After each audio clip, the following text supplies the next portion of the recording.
ॐ शिवं शान्तं जगन्नाथं लोकानुग्रहकारणं शिवमेकपरं वन्दे शिकाराय नमो नमः।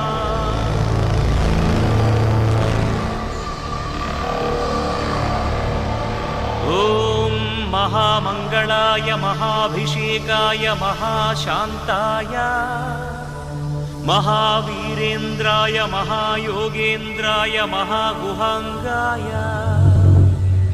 महागुरुविचक्षणाय महामूलप्रदाय महाबलाय महामेधाय महानटशेखराय महाप्रेताय महायज्ञाय महाधर्माय महासाराय महापापनाशाय ॐ महारोगनाशनाय नमः।